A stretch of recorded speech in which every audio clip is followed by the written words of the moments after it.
belangrijkste nieuws uit Curaçao in het Nederland. Extra Journaal, vers van de pers.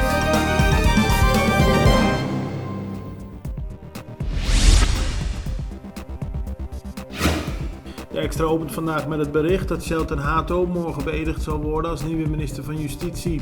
De Extra meldt dat de screening is afgerond en dat Hato al bezig is met het formeren van een kabinet rond zijn ministerie. Daarin zitten verschillende bekende advocaten, zo stelt de krant.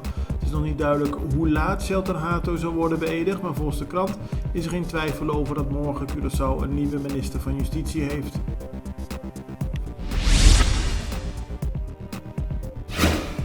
De voltallige raad van commissarissen van Fondation Cas Popular is opgestapt. Dat is eerder deze week gebeurd. De Extra schrijft er vandaag over omdat het niet bekend is gemaakt. Wel is duidelijk dat de commissarissen het niet eens zijn met het beleid van de huidige minister van Verkeer, Vervoer en Ruimtelijke Planning, Charles Cooper.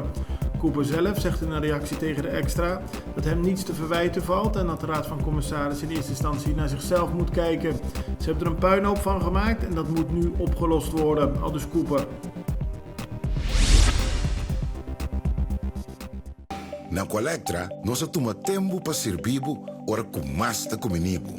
Llama no centro de cliente na telefone 0800-035 de Jaluna para Viernes voor die setor de mente te com setor de noite para turno serviço nan of patrão cita.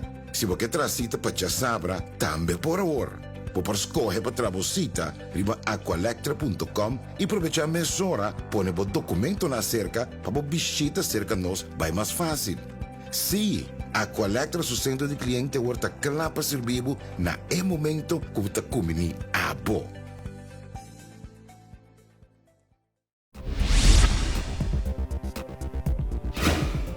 Gisteren werd in het parlement gesproken over de situatie binnen ons onderwijs. Daarin stelde Marmeja Filipa, de voorzitter van de onderwijsvakbond Doen, dat er al 15 jaar sprake is van een gebrek aan waardering en erkenning voor het werk van de docenten door de overheid.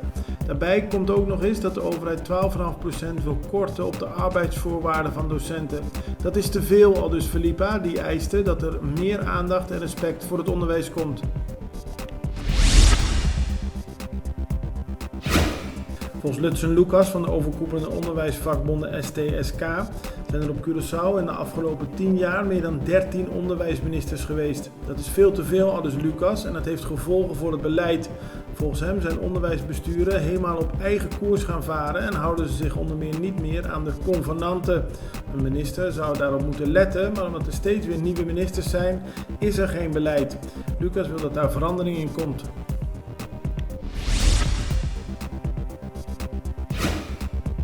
Bij Zoet is er lange tijd sprake geweest van het illegaal dumpen van afval.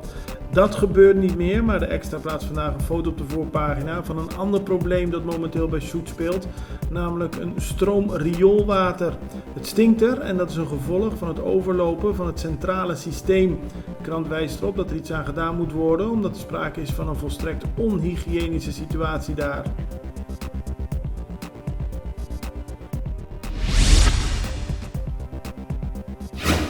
Gisteren is de handelsmissie begonnen tussen Panama en Curaçao.